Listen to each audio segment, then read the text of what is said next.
그렇게 될 줄 믿습니다. 요즘 날씨가 굉장히 좋죠? 오늘 투표하셨나요? 네. 제가 우리 강아지 소미 데리고 이렇게 산책을 자주는 못 가지만 그래도 일주일에 한 3번 정도 가는데, 그 가는 길이 있어요. 근데 입구에 벚꽃이 이렇게 피었는데, 벚꽃 나무가 있는데 이제 바람이 부니까 그게 막 이렇게 흩날리잖아요. 그것도 좋은데 제가 이제 출애굽기 이 말씀을 묵상하면서 거기를 이제 다니다 보니까 그 들꽃이 보이는 거예요. 그 안진뱅이처럼 그 거기에 있는 들꽃. 그런데 제가 그렇게 자세히 보지 않았는데 이제 오늘 말씀을 계속 이제 묵상하면서 일주일 내내 다니다 보니까 그게 보이는 거예요. 그런데 하다못해 그 꽃잎이나 뭐 잎사귀나 다 틀리잖아. 하나하나 다 다르게 만드신 섬세하신 하나님. 그리고 이제 그 보라색, 노란색, 뭐 흰색 이런 게 있는데, 이 색감도 우리가 감히 흉내낼 수 없는 그 작은 진짜 요 손톱 반만한 그 꽃잎에 그 뭐라 그러지? 그러니까 노란색이면 그냥 노란색이 아니라 겉에는 찐노랑, 그 다음에 서서히 연한 노랑, 그런 거 아시죠? 그렇게 만들어 놓으신 하나님 보면서 제가 감탄하면서 산책을 다녔거든요. 우리도 오늘 이 말씀을 읽으면서 그 섬세하신 하나님의 사랑에 감탄하며 또 감사하는 시간 됐으면 좋겠습니다. 우리가 창세기 1장부터 시작했는데 벌써 출애굽기 23장에 와 있습니다. 여러분, 하나님께서 아브라함을 부르시고 그 모델 나라가 되기 위해서 국민을 만드시고 창세기 쭉, 그 다음에 이제 출애굽기에 와서 법을 주신다는 것을 염두에 두고 계셔야 돼요. 그리고 지금 가는 방향은 가나안 땅을 향해서, 그래야지 국민의 나라의 3요소가 다 채워지는 거잖아요. 이렇게 가고 있는데 이제 출애굽기를 우리가 쭉 읽었는데 19장 1절까지, 1절에서 19장 1절까지는 하나님이 모세를 선택하셔서 내 백성 이스라엘을 출애굽하시는 거예요. 그래서 19장 1절에 보면 시내산에 도착한 거예요. 2개월 만에. 이제 거기가 전반부, 그 다음에 후반부는 19장 2절부터 40장 마지막 장까지 뭐냐면 시내산과 그 주변 광야에서 생활이에요. 그래서 여러분들이 잘 생각하셔야 될 거는 19장에 하나님이 너희가 내 백성이 될 것이다, 너희는 제사장 나라다, 나는 너희의 하나님이 될 것이다 하면서 언약을 맺어주시잖아요. 그러면 하나님이 언약 맺고 그냥 너희는 너대로 살아라 이게 아니라, 모세가 하나님 당신은 누구십니까? 했을 때 Who are you? 했을 때 I am who I am, I will be who I will be. 나는 너희와 함께 가면서 내가 누구인지를 보여줄 그 하나님이다. 그 신약에 보면 임마누엘, 함께 하시는 하나님이시거든요. 그러니까 언약을 맺으신 다음에는 하나님은 이 이스라엘 백성들에게 왕으로 계시는 거예요. 그러니까 다스리고 통치하시는 하나님이세요. 그러면 어떻게 이 백성들을 다스리고 통치하십니까? 보이지도 않는 하나님께서. 그래서 법을 주시는 거예요. 법을 제정하고 그것에 따라서 순종하라, 하지 마라 이렇게 하시면서 통치하시겠다는 거죠. 그리고 보이지 않는 이 하나님께서 그 임재를 나타내시기 위해서 성막을 짓도록 설계도를 주시는 거예요. 오늘 그래서 그 내용을 보고 그 성막 안에 있는 그 물건들, 성물들, 그거에 대해서 좀 보는 시간을 갖도록 하겠습니다. 그리고 출애굽기 25장에서 31장의 내용이 하나님이 그 성막의 설계도를 자세히 주신 내용이거든요. 그리고 나서 출애굽기 35장에서 40장 내용은 뭐냐면 하나님께서 명령하신 그 설계도대로 그것을 만들고 봉헌하면, 하나님께 봉헌하면 출애굽기가 끝나는 거예요. 참 이렇게 보면 간단하죠? 아닌가요? 간단합니다.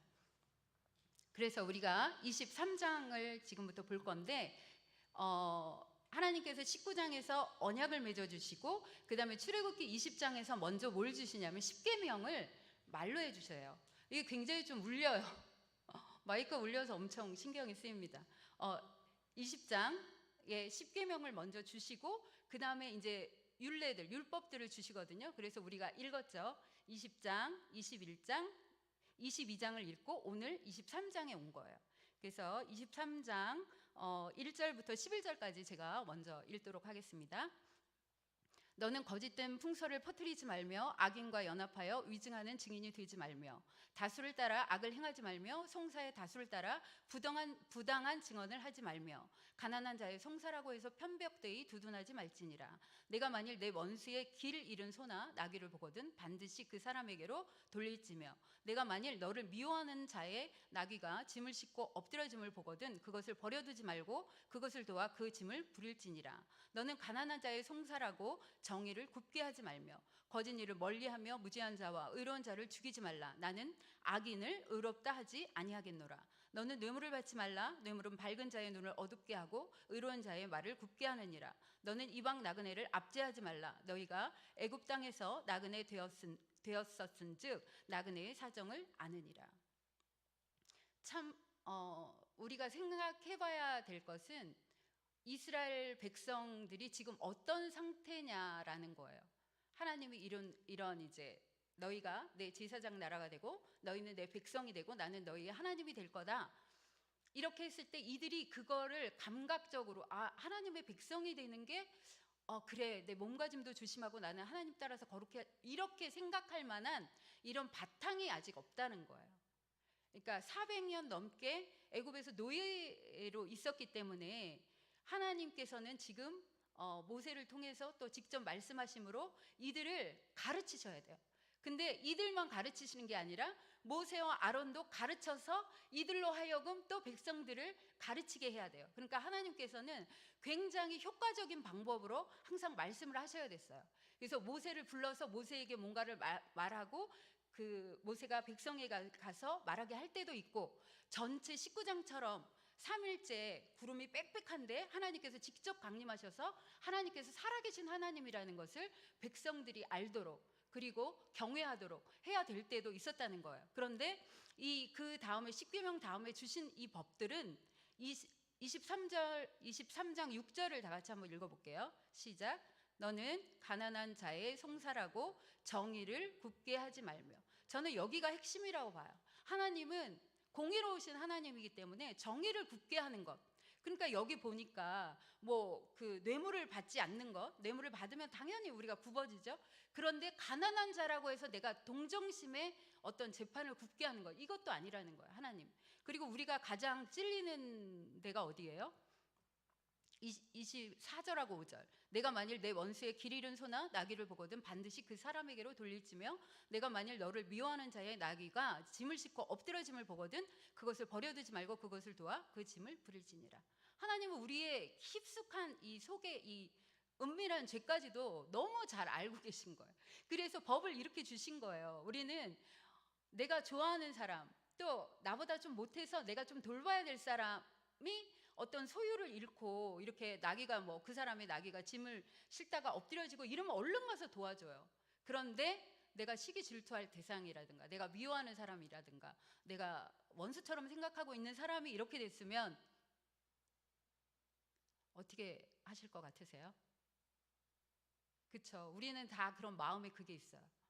막 좀 가벼운 사람이면 고소하다 이렇게 생각할 수도 있고 앞에서는 막 도와주는 척 할 수도 있지만 속으로는 잘됐다, 쌤통이다 이렇게 생각할 수도 있는 거죠. 그렇지만 하나님께서는 그것을 분명히 여기 지적해 놓으셨어요. 그래서 내가 원수라도 그 사람의 소유나 뭘 잃을 때 가서 도와주고 그렇게 함으로써 뭐예요? 그 사람에게 대한 이런 마음이 사라지겠죠.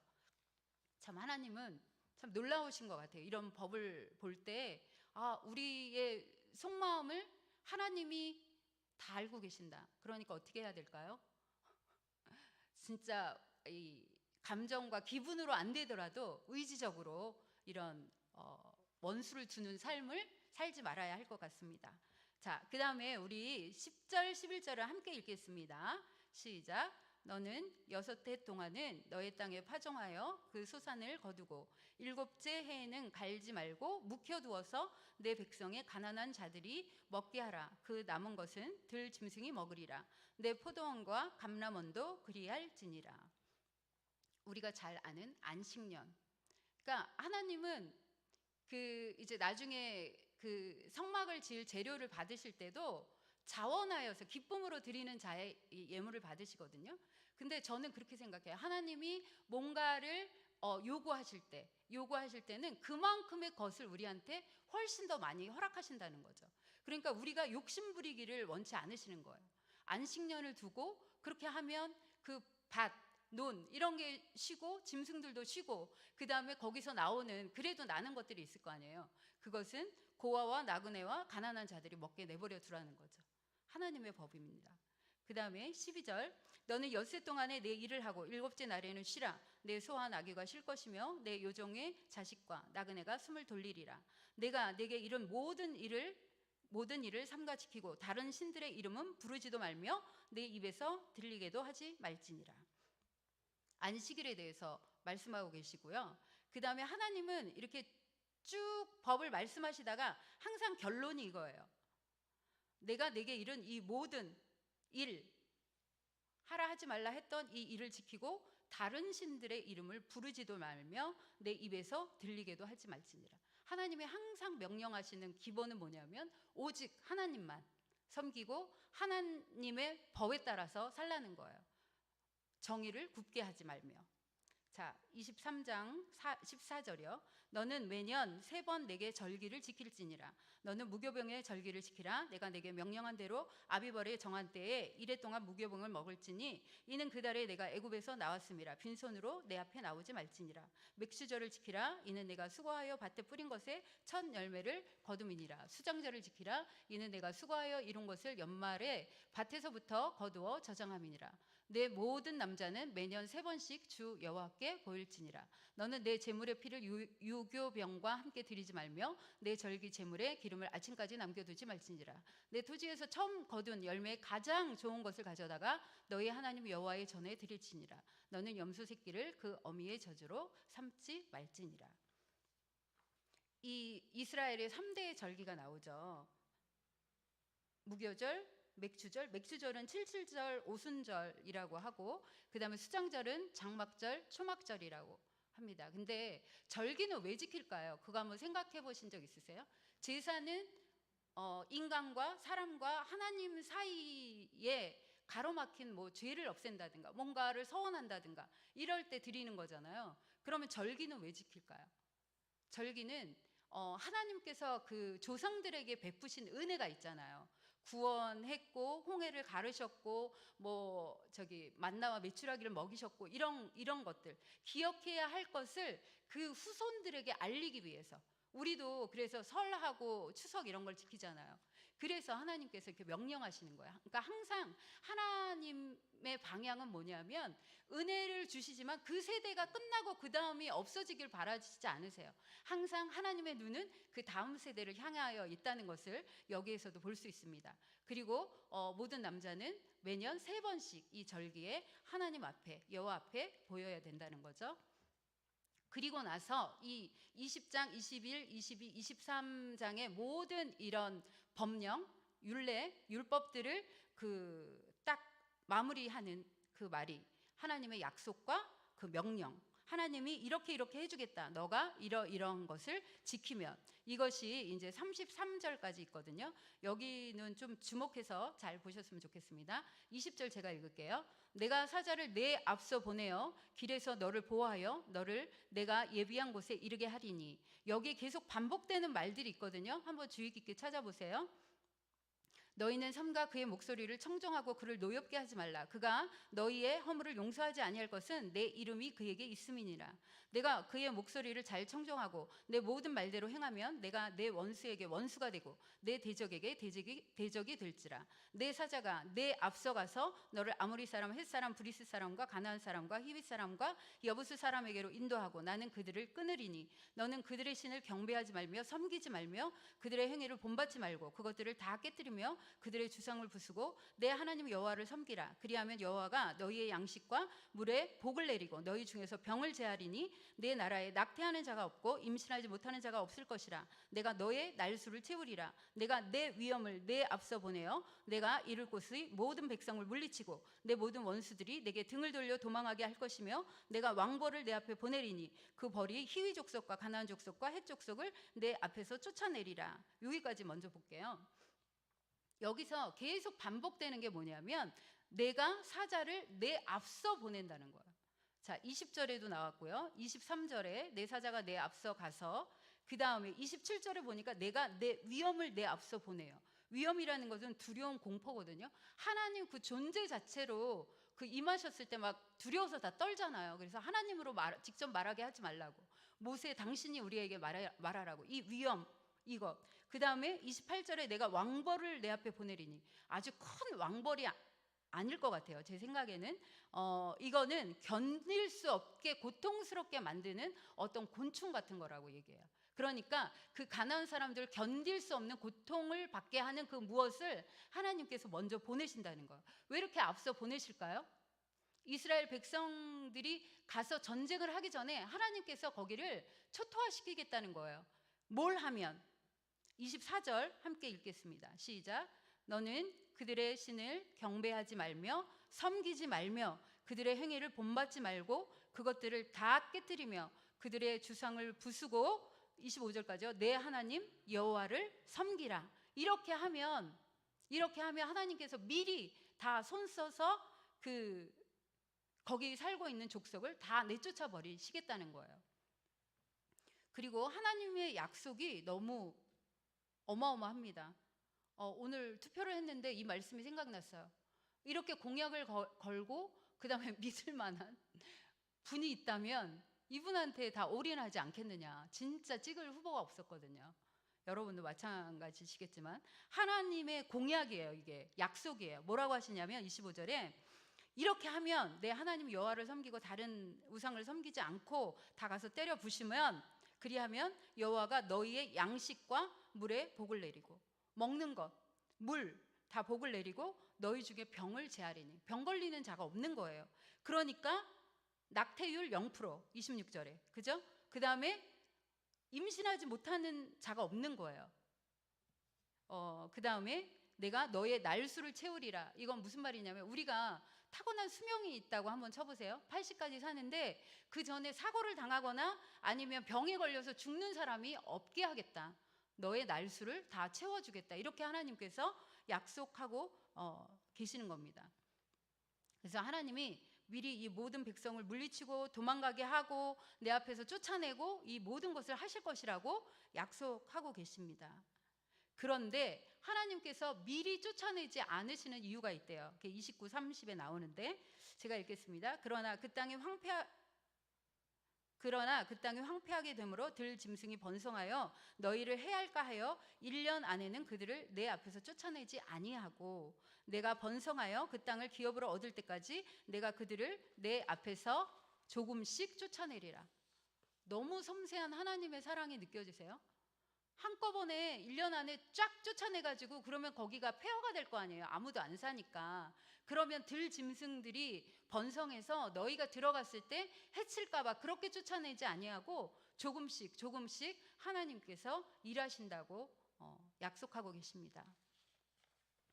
31절, 내가 내 경계를 홍해에서부터 블레셋 바다까지 광야에서부터 강까지 정하고 그 땅의 주민을 내 손에 넘기리니 내가 그들을 내 앞에서 쫓아낼지라. 너는 그들과 또 당부하십니다. 너는 그들과 그들의 신들과 언약하지 말라. 그들이 내 땅에 머무르지 못할 것은 그들이 너를 내게 범죄하게 할까 두려움이라. 네가 그 신들을 섬기면 그것이 너희 올무가 되리라. 이거는 사사기까지 계속 나오는 반복되는 하나님의 그 걱정의 말씀이죠. 염려의 말씀이죠. 그리고 31절에 보니까 광야에서부터 강까지 정하고 했는데 이거는 유프라테스 강이에요. 하나님께서 약속하신 그 창세기 15장의 그 유프라테스 강까지 하나님께서 주시겠다고 이렇게 약속하고 계십니다. 자, 드디어 우리가 이제 24장을 볼 건데 24장은 이제 하나님과 이 사람들 이스라엘 백성 간에 이런 어떤 신해상 언약 체결식을 이야기합니다. 어렵지는 않은데 이렇게 그 모세가 그 일을 한 순서가 있는데 어떻게 했지? 한번 유념하시면서 같이 읽어보겠습니다. 24장 1절 같이 읽습니다. 시작. 또 모세에게 이르시되 너는 아론과 나답과 아비후와 이스라엘 장로 70명과 함께 여호와께로 올라와 멀리서 경배하고. 자, 그러면 모두 몇 명이 올라갔다는 것일까요? 나답과 아비후는 아론의 아들들입니다. 아론, 나답, 아비후, 모세, 그 다음에 70명 74명이 올라갔는데 하나님께서 올라오라고 했는데 어떻게 해요? 가까이 못 나가는 거죠. 멀리서 하나님을 경배하고. 2절 너 모세만 여호와께 가까이 나오고 그들은 가까이 나오지 말며 백성은 너와 함께 올라오지 말지니라. 74명만 부르신 거예요. 백성들은 따로 있고 모세가 와서 여호와의 모든 말씀과 그의 모든 율례를 백성에게 전하매 그들이 한 소리로 응답하여 이르되 여호와께서 말씀하신 모든 것을 우리가 준행하리이다. 이제 모세가 이 받은 말씀, 지금까지 그런 모든 율례를 백성한테 전한 거죠. 하나님의 백성이라면 이러한 법을 지켜야 할 것이라고 하나님께서 말씀하셨습니다. 그랬더니 뭐라고 해요? 모두가 준행한다고 이야기합니다. 이게 첫 번째예요. 하나님의 언약을 선포하시고 백성들이 응답하는 게 1단계. 그 다음에 2단계가 4절에 나와 있는데 모세가 여호와의 모든 말씀을 기록하고 이른 아침에 일어나 산 아래에 제단을 쌓고 이스라엘 12지파대로 12기둥을 세우고 언약서, 말씀, 언약서를 작성하고 그 다음에 제단을 쌓습니다. 제단은 하나님께 제사 드리기 위한 그 제단을 쌓고 12기둥을 세우는 것이 두 번째 단계. 그 다음에 세 번째가 5절 6절에 나오는데요. 이스라엘 자손의 청년들을 보내어 여호와께 소로 번제와 화목제를 드리게 하고 모세가 피를 가지고 반은 여러 양푼에 담고 반은 제단에 뿌리고 번제와 화목제를 드리고 피를 여러 양푼에 담고 반은 또 제단에 뿌리는 이 의식을 합니다. 그 다음에 네 번째 언약서를 가져다가 백성에게 낭독하여 듣게 하니 그들이 이르되 여호와의 모든 말씀을 우리가 준행하리이다. 언약서를 아까 작성했는데 그것을 백성들 앞에서 낭독하는 거예요. 하나님의 백성이라면 이러한 약속을 지켜야 되고 하나님께 명령하신 것은 이거고 이 명령을 지켰을 때 하나님은 이렇게 하실 것입니다. 언약서를 낭독하니까 그 말씀을 또 준행하리라고 백성들이 응답해요. 그럼 다섯 번째 뭐냐? 8절에 모세가 그의 피를 가지고 백성에게 뿌리며 이르되 이는 여호와께서 이 모든 말씀에 대하여 너희와 세우신 언약의 피니라. 언약, 체결, 예식. 이제 그 백성들한테 그 피를 뿌리면서 이제는 언약이 체결됐다, 약속이 됐다, 이제 마무리됐다라는 의식을 합니다. 이렇게 5단계에 따라서 모세가 언약식을 체결한 것이 자세하게 나와 있습니다. 그 다음에 하나님 초대로 이 74명이 올라갔잖아요. 어떻게 하나 보세요. 9절 모세와 아론과 나답과 아비후와 이스라엘 장로 70인이 올라가서 이스라엘의 하나님을 보니, 멀리서 보인 거예요. 하나님을 봤어요. 보니 그의 발 아래는 청옥을 편듯하고 하늘같이 청명하더라. 본 거예요, 이 사람들이. 그런데 11절 하나님이 이스라엘 자손들의 존귀한 자들에게 손을 대지 아니하셨고 죽이지 아니하신 거예요. 그들은 하나님을 배웠는데 어떻게 해요? 잔치를 벌인 거예요. 먹고 마셨더라. 얼마나 기쁜 일이겠어요. 언약식을 체결하고 그 74명 대표잖아요. 대표들이 갔는데 하나님을 뵀는데 죽지 않고 너무 기뻐서 그 자리에서 먹고 마시는 이런 행사가 있었죠. 그 다음에 12절에 보니까 여호와께서 모세에게 이르시되 너는 산에 올라 내게로 와서 거기 있으라. 내가 그들을 가르치도록 내가 율법과 계명을 친히 기록한 돌판을 내게 주리라. 그러니까 돌판도 하나님께서 준비해서 거기다 이 율법과 계명을 기록해서 주시겠다는 거예요. 두 번째는 그렇지 않다는 걸 알죠. 우리가 깨트렸기 때문에 모세가 돌을 다듬어 가지고 올라가잖아요. 13절 모세가 그의 부하 여호수아와 함께 일어나 모세가 하나님의 산으로 올라가며 장로들에게 이르되 너희는 여기서 우리가 너희에게로 돌아오기까지 기다리라. 아론과 훌이 너희와 함께 하리니 무릇 일이 있는 자는 그들에게로 나아갈지니라 하고 모세가 산에 오르매 구름이 산을 가리며 여호와의 영광이 시내 산 위에 머무르고 구름이 엿새 동안 산을 가리더니 일곱째 날에 여호와께서 구름 가운데서 모세를 부르시니라. 여러분들 한번 생각해 보세요. 모세가 하나님께서 부르셔서 그 산에 올라갔어요. 저는 여기 조금 높은 데만 올라가도 헉헉대는데 하여튼 얼마 걸려서 올라가고 그 다음에 여호수아는 또 떨어져서 그 산 중턱에 있었겠죠. 그런데 하루 이틀 사흘 나흘 엿새가 됐는데도 아무 저기가 없는 거예요. 모세는 어떻게 하고 있었을까요? 저 같으면 왜 하나님 왜 저를 부르셔놓고 안 불러주세요? 올라오라 하셨잖아요. 하나님이 하셨잖아요. 막 이럴 것 같은데 모세는 가만히 있었나 봐요. 그랬더니 7일째 되는 날 부르셨대요. 그래서 제가 이제 요즘 기도를 하면서 그런 마음이 들더라고요. 그러니까 새벽에도 기도하고 오후 3, 4시에도 기도하고 하는데 그냥 나만 왔다 갔다 하는, 나만 와서 부르짖어 기도하고 하나님의, 내가 왔다 가고 하나님께서 그 기도를 들으셨다는 어떤 증거가 없으면 너무 속상하잖아요. 그래가지고 제가 이제 계속 기도를 하면서 하나님, 제가 하는 기도를 성령께서 인도하시는 기도를 했는지, 그래서 하나님께서 들으셨는지 그 증거를 주세요. 근데 어느 날은 진짜 주세요. 근데 어느 날은 아무리 해도 안 주세요. 그렇거든요. 그런데 진짜 이 모세처럼 진득하니 진짜 하나님의 세미한 음성까지 들으려고 날마다 엎드려서 기도하는 제가 돼야 되겠다. 이걸 보면서 모세가 대단한 게 아니라 하나님은 하나님이 원하시는 때에 응답을 주시고 음성을 들려주시고 뭔가를 지시하시고 명령하시고 일하시는구나. 제가 그 깨달음이 왔어요. 그냥 내가 하나님 저 기도하러 왔으니까 하나님이 들으셨다는 증거 주세요.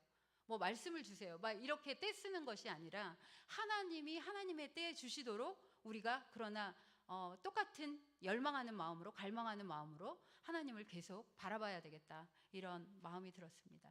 자, 이제 25장을 들어갈 건데 드디어 이제 성막 설계도를 모세에게 주시고 모세가 이제 그것을 기록한 거거든요. PPT 1번 띄워주세요. 그거 저기 나눠드린 거 보세요. 차라리 잘 안 보이시죠? 멀어서. 자, 거기 보면 동서남북이 있고 그 성막의 그 문은 동쪽으로 나 있습니다. 들어가자마자 번제단이 있고 물두멍이 있고 그 다음에 이제 성소로 가는 문을 들어가야 돼요. 문을 들어가면 오른쪽 북쪽에는 떡상이 있고 그 다음에 그 남쪽에는 등잔대가 있고 그 다음에 분향단이 있고 그 다음에 지성소로 들어가는 휘장이 있고 그 안에 언약궤가 있는 거예요. 그래서 오늘 25장에서는 언약궤, 떡상, 등잔대에 대해서 우리가 보도록 하겠습니다. PPT, 우리 이거 먼저 읽어야죠. 이 중요한 파트입니다. 자, 25장 1절 여호와께서 모세에게 말씀하여 이르시되 이스라엘 자손에게 명령하여 내게 예물을 가져오라 하고 기쁜 마음으로 내는 자가 내게 바치는 모든 것을 너희는 받을지니라. 너희가 그들에게서 받을 예물은 이러하니 금과 은과 녹과 청색 자색 홍색 실과 가는 배실과 염소 털과 붉은 물 들인 순양의 가죽과 해달의 가죽과 조각목과 등유와 관유에 드는 향료와 분향할 향을 만들 향품과 호마노며 애복과 흉패에 물릴 보석이니라. 내가 그들 중에 거할 성소를 그들이 나를 위하여 짓되 물은 내가 내게 보이는 모양대로 장막을 짓고 기구들도 그 모양을 따라 지을지니라. 여기서 조각목은 아카시아 나무예요. 그런데 하나님께서 아까 서두에도 말했지만 기쁜 마음으로 내라고 얘기하시거든요. 그러면 이들이 광야에서 어디서 보석이 나고 어디서 실이 나고 뭐 가죽이 나고 이랬겠어요? 하나님이 미리 예비시켜서 다 주신 거예요. 언제요? 출애굽할 때. 그 이웃들이 다 줬다고 나오잖아요. 근데 저는 이게 맨 처음에 읽을 때는 왜 도대체 지금 장자가 죽어가지고 막 슬픈데 물론 빨리 나가 빨리 가버려 하는 마음도 있겠지만 자기가 가지고 있는 은금, 폐물, 보물 이런 것들을 줘야 됐을까? 그런데 하나님이 받게 하신 거예요. 공평하신 하나님께서 400년이 넘게 그 노예 생활을 하면서 그들이 제대로 뭔가를 받았을 리가 없어요. 그러니까 하나님이 그것을 다 받아서 출애굽하게 하셨고 지금 그들이 가지고 있는 것을 기쁜 마음으로 하나님께 드릴 기회를 주시고 계신 겁니다. 우리도 참 그 헌금을 할 때나 이럴 때 정말 즐겨내는 자를 기뻐하신다고 기쁜 마음으로 그 양에 관계없이 하나님을 기쁘시게 하는 우리 모두가 됐으면 좋겠습니다. 자, PPT 2번이요. 자, 이제 증거궤, 언약궤 이게 나옵니다. 제가 읽을 때 이거를 보세요.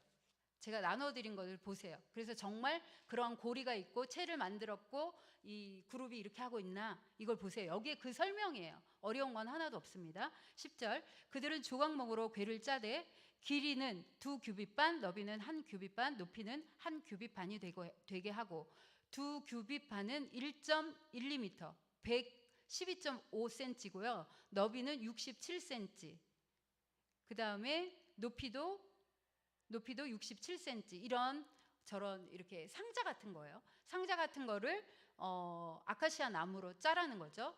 너는 순금으로 그것을 싸고 그 안팎을 싸고 위쪽 가장자리로 돌아가며 금태를 또 두르고 금고리 넷을 부어 만들되 고리 보이세요? 금고리 넷을 부어 만들되 그 네 발에 달되 이쪽에 두 고리 저쪽에 두 고리 이쪽에 두 고리 저쪽에 두 고리를 달며 조각목으로 채를 만들어 금으로 싸고 채 보이시죠? 끼워져 있는 거. 그 채를 궤 양쪽 고리에 꿰어서 궤를 매게 하며 채를 궤의 고리에 꿰인 대로 두고 빼내지 말며 끼워 놓고 내가 내게 줄 증거판을 궤 속에 둘지며. 이제 하나님께서 증거판 주신다고 그랬잖아요. 그거를 갖다가 그 속에 넣어 놓으라는 거예요. 그러면 지금 위에 뭐가 뚜껑이 덮여 있죠. 증거궤는 그 뚜껑이 아니에요. 아래 그 통 상자만 얘기하는 거예요. 그 위에 속죄판을 덮는 거예요. 17절 순금으로 속죄소를 만들되 길이는 2규빗 반, 너비는 1규빗 반이 되게 하고 뭐랑 똑같은 거예요? 증거궤랑 똑같은 거예요. 그래야지 딱 맞잖아요. 올려놓으면. 금으로 그룹 둘을 속죄소 두 끝에 쳐서 만들되 지금 그렇게 만들어져 있죠. 그 다음에 한 그룹은 이 끝에 또 한 그룹은 저 끝에 그 속죄소 두 끝에 속죄소와 한 덩이로 연결할지며 그룹들은 그 날개를 높이 펴서 그렇게 돼 있죠. 그 날개로 속죄소를 덮으며 그 얼굴을 서로 대하여 속죄소를 향하게 하고 딱 그렇게 만들어져 있어요. 속죄소를 궤 위에 얹고 내가 내게 줄 증거판을 궤 속에 넣으라. 거기서 내가 너와 만나고 속죄소 위 곧 증거궤 위에 있는 두 그룹 사이에서 내가 이스라엘 자손을 위하여 내게 명령할 모든 일을 내게 이르리라. 이제 증거판 하나님께서 만드신 그 돌판 율법이 새겨진 그거 말고도 더 들어갈 거예요. 그죠? 우리 알죠? 그런데 여기서 가장 중요한 거 22절이거든요. 함께 읽어볼게요. 시작. 거기서 내가 너와 만나고 속죄소 위 곧 증거궤 위에 있는 두 그룹 사이에서 내가 이스라엘 자손을 위하여 내게 명령할 모든 일을 내게 이르리라. 이 지성소 중에서도 이 언약궤 이 두 그룹이 있는 그 사이에서 거기서 하나님께서 우리와 만나 주시고 그 다음에 이스라엘 자손을 위하여 명령할 모든 일을 모세에게 알려주시겠다고 약속하고 계십니다. 이 사진 그림 보면서 보시니까 어려운 게 아니죠. 이해가 가시죠? 자, 그 다음 PPT 3번이요. 진설병상 떡상. 이것은 들어가며 북쪽에 있다 그랬어요.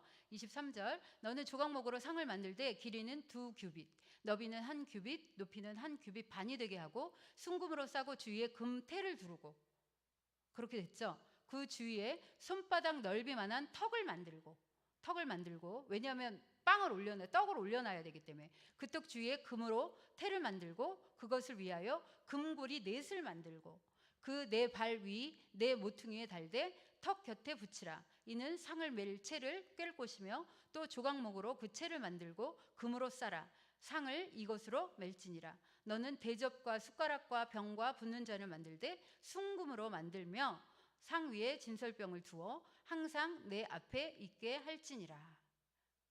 이게 다예요. 이 설명이에요. 다 이해가 가시죠? 그리고 이 진설병은 매 안식일 전날 저녁에 교체해 줬다고 해요. 자, 특별한 거 떡상 없고요. 그 다음에 등잔대. 떡상은 북쪽에 등잔대는 남쪽에. 31절이요.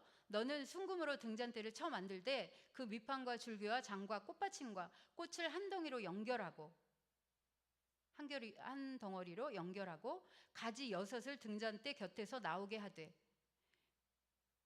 등잔대에서 6가지가 나왔죠. 다른 3가지는 이쪽으로 나오고 다른 3가지는 저쪽으로. 그래서 이렇게 펴진 상태가 됐죠. 이쪽 가지에 살구꽃 형상의 잔색과 꽃받침과 꽃이 있게 하고 저쪽 가지에도 살구꽃 형상의 잔색과 꽃받침과 꽃이 있게 하여 등잔대에서 나온 가지 6을 갖게 할지니. 자, 보이시죠? 맨 위에 가지 6을 갖게 하고 등잔대 줄기에는 살구꽃 형상의 잔넥과 꽃받침과 꽃이 있게 하고 등잔대에서 나온 가지 6을 위하여 꽃받침이 있게 하되 2가지 아래에 한 꽃받침이 있어 줄기와 연결하며 또 2가지 아래에 한 꽃받침이 있어 줄기와 연결하며 또 2가지 아래에 한 꽃받침이 있어 줄기와 연결하게 하고. 이거 무슨 말인지 아시죠? 그릴 수 있으면 좋아요. 2개의 꽃받침에 연결해서 여기에 꽃받침이 있게 하고 요거 2개에 연결해서 꽃받침이 있게 하고 이렇게 다 연결시키라는 얘기예요.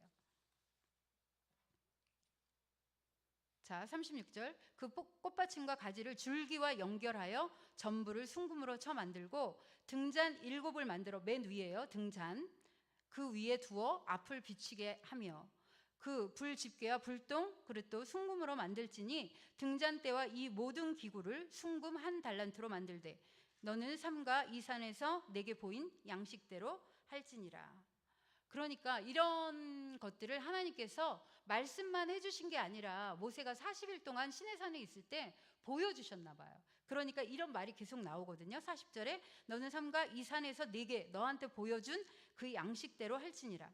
근데 여기서 그 등잔대하고 불집게, 불똥, 또 그릇 이것을 다 순금으로 만들라고 하시거든요. 근데 순금 1달란트로 만들래요. 1달란트가 금 몇 킬로인지 아세요? 34kg. 엄청난 양이고요. 이것을 제가 대강 환산해 보니까 지금 우리 금 시세로 했을 때 90억 정도의 가치가 있는 그런 순금으로 하나님이 이 등잔대와 그 기구들을 만들라고 하십니다. 금 하면 일단 귀하죠. 천국에서는 뭐 길이 다 황금이라고 하니까 여기서는 귀한데 그 가치가 그거잖아요. 변질되지 않는 것. 그래서 하나님께서는 이 등잔대에 불을 꺼트리지 말라고 하시거든요.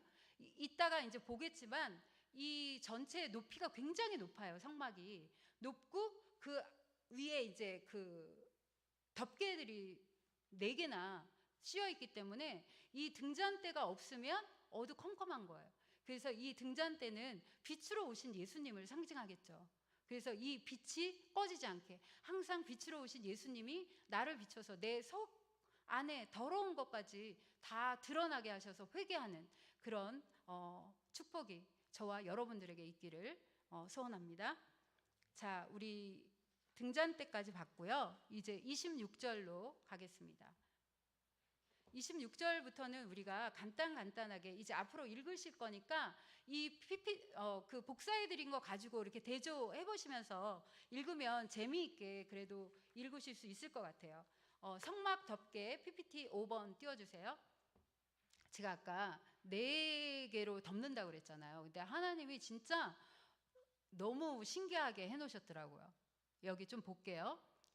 시간이 거의 됐는데 성막 덮개가 4가지인데 첫 번째 26장 1절에 너는 성막을 만들되 가늘게 꼰 배실과 청색, 자색, 홍색 실로 그룹을 정교하게 수놓은 10폭의 휘장을 만들지니. 배실은 그 고운 못이잖아요. 매 폭의 길이는 28규빗, 너비는 4규빗으로 각 폭의 장단을 갖게 하고. 그래서 여기서 쭉 얘기하는 건 뭐냐면 10폭의 그 휘장을 만들어 가지고 그거를 가운데를 고리로 연결하는 거예요. 근데 왜 그렇게 하셨을까요? 그냥 10폭을 만들어 가지고 덮개니까 씌우면 되잖아요. 여러분 그 생각 해보신 적 있어요? 하나님의 그 배려. 왜냐하면 이 성막은 그냥 놓고 성전처럼 계속 천년만년 있는 것이 아니라 뭐예요? 이동식이에요. 그러니까 이 성소도 큰데다 그 크게 만드니까 이걸 접어가지고 이동할 때 얼마나 불편하겠어요. 그러니까 잘 접히도록 이동하기 쉽게 가운데를 고리로 연결시킨 거예요. 그래서 첫 번째 그 고운 모시로 만든 그런 수놓은 그런 휘장이 성막 덮개가 있고, 그 다음에 7절에 보면 그 성막을 덮는 막 곧 휘장을 염소털로 만들되 11폭을 만들지며, 이게 뭐냐면 염소털로 만드는데 또 10폭이 아니라 11폭, 조금 더 크게 만들어서 그것을 더 덮는 거예요. 그래서 한 폭이 남는 것을 앞 뒤로 그것을 늘어뜨려서 덮게 만드셔요. 진짜 놀랍고요. 그 다음에 14절에 보니까 붉은 물들인 순양의 가죽, 여기 3번 그 PPT에서 보이시죠? 순양의 가죽으로 막의 덮개를 만들고, 4번은 네 번째는 해달의 가죽으로 그 윗 덮개를 만들지니라. 여기에 자세한 치수는 안 나오지만 조금씩 더 크게 해서 그것을 완전히 덮도록 이렇게 하고 있습니다. 그 다음에 15절부터는 뭐냐면 성막의 그 널판을 얘기해요. 널판. PPT 6번으로 가주세요. 자, 이렇게 보시면 오른쪽에 그 이렇게 기둥들 있죠, 성막에. 그걸 얘기하는 거거든요.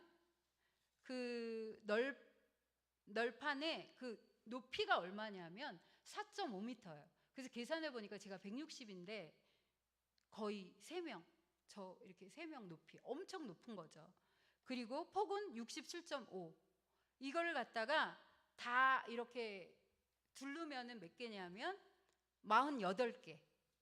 한번 쭉 보시면서 읽어보시면서 이거랑 한번 맞춰보세요. 자, 19절에 보니까 20널판 아래에 받침 40개를 만들지니 이쪽 널판 아래에도 그 두 촉을 위하여 두 받침을 만들고 저쪽 널판 아래에도 그 두 촉을 위하여 두 받침을 만들지며. 이거 잘 무슨 말인지 모르겠죠. 그래서 제가 찾아보니까 각 널판마다 말뚝 2개를 박아 서로 연결하고 회막의 모든 널판지마다 그렇게 하여, 이런 뜻이에요.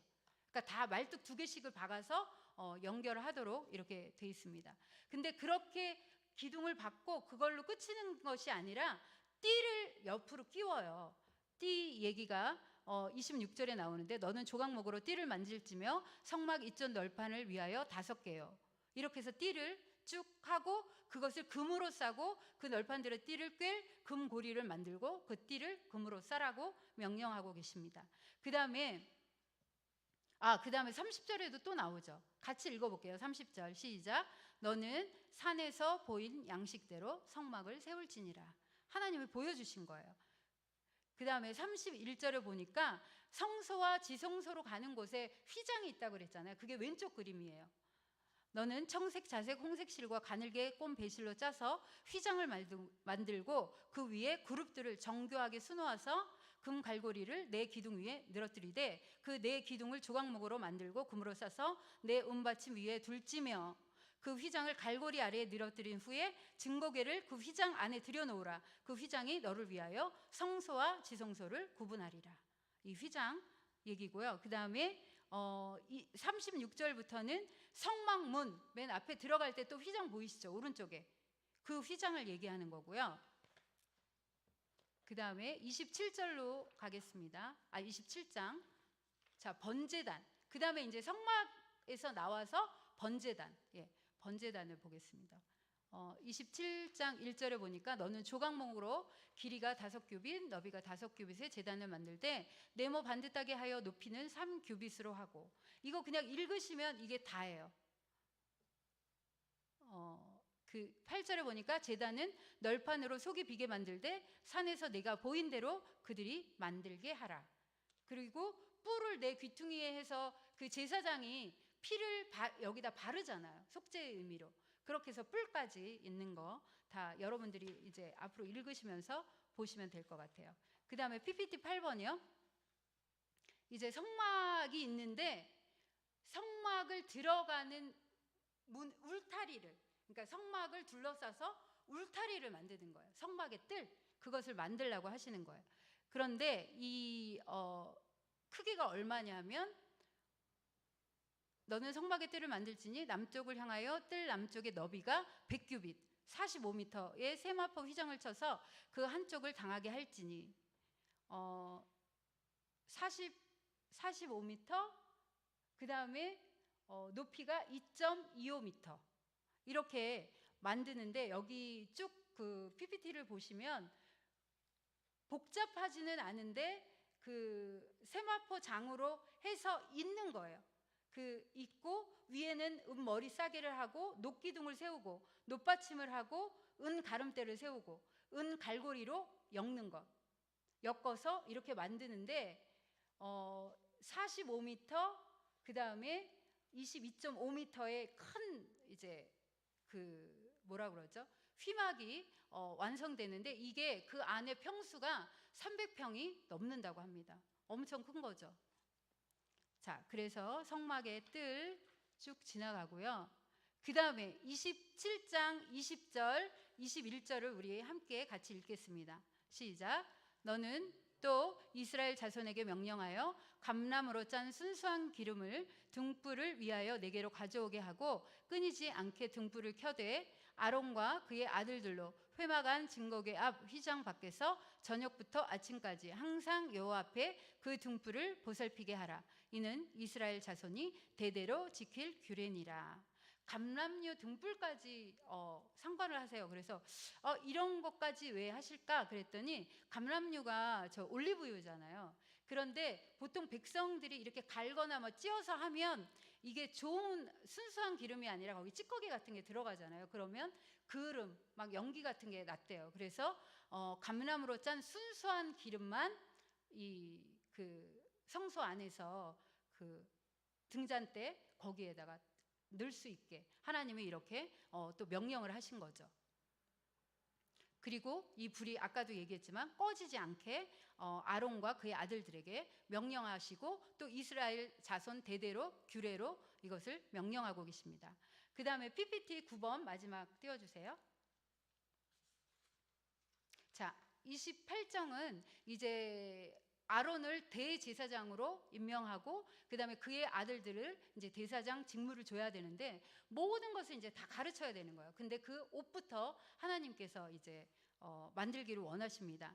28장 4절에 보니까 그들이 지을 옷은 이러하니, 이렇게 지어야 돼요. 흉패, 에봇, 겉옷과 반포 속옷, 관과 띠 6가지. 그래서 그 이야기들이 쭉 나와요. 이렇게 하고 저렇게 하고 보석을 붙이고 뭐 이런 거. 그게 그 PPT 9번 지금 나눠드린 그것을 보면 거기에 다 이렇게 하나씩 대조하면서 읽으시면 별 무리 없이 잘 이해가 되실 거라고 믿습니다. 그리고 28장 28절을 우리 함께 같이 읽겠습니다. 시작.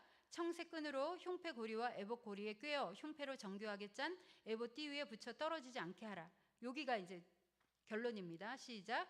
한 곳에서 섬길 때에 그것들을 입어야 죄를 짊어진 채 죽지 아니하리니 그와 그의 후손이 영원히 지킬 규례니라.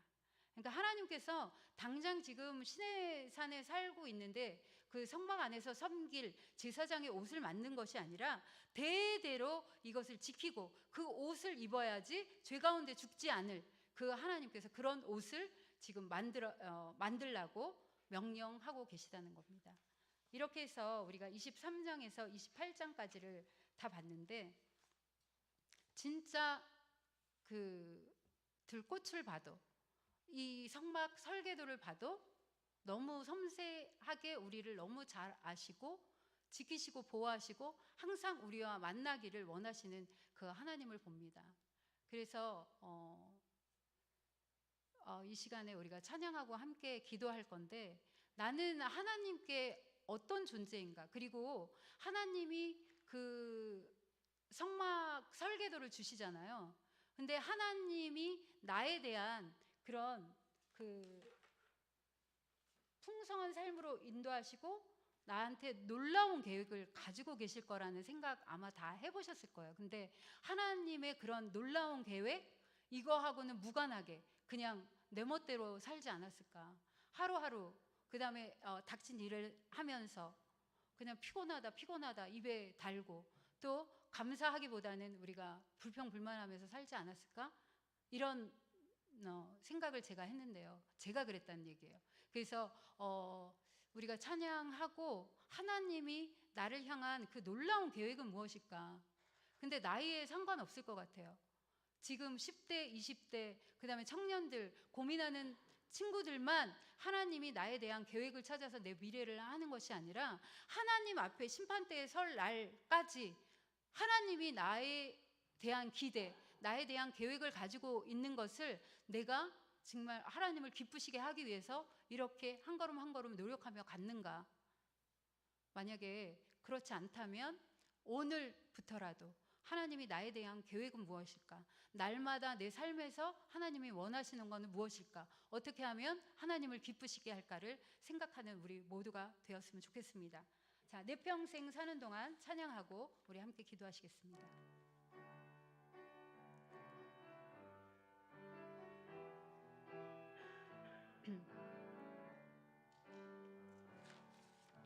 내 평생 사는 동안 주 찬양하리. 여호와 하나님 내 주를 찬양하리. 주님을 묵상함이 즐겁도다. 내 영혼 주 안에서 참 기쁘리. 내 영혼아 주님을 송축하라. 내 영혼아 주님을 찬양하라. 내 영혼아 주님을 송축하라.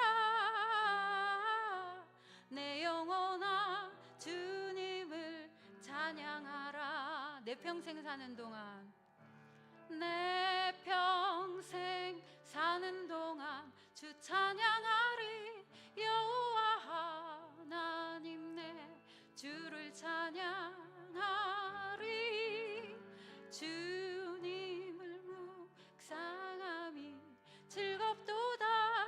내 영혼 주 안에서 참 기쁘리. 내 영혼아 주님을 갈망하라. 내 영혼아 주님을 갈망하라. 내 영혼아 주님께 간구하라. 간구하라. 내 영혼아 주님을 갈망하라. 내 영혼아 주님께 간구하라. 이 시간 우리 주여 한번 부르면서 하나님을 갈망하며 하나님께 간구하며 나갔으면 좋겠습니다.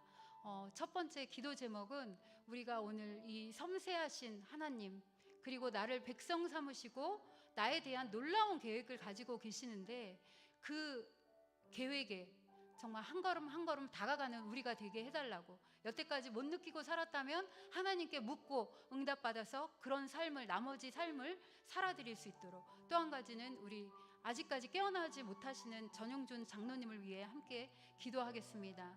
아까 하나님의 명령에 순종하고 이방신을 섬기지 않고 하나님만 섬기면 너의 수명이 닿을 때까지 하나님이 책임져 주시겠다고 하셨으니까 전용준 장로님 꼭 살아나셔서 다시 깨어나셔서 나머지 그 남은 수명을 하나님의 영광을 위해서 다 하고 가시도록 우리 주여 한번 부르고 같이 기도하겠습니다.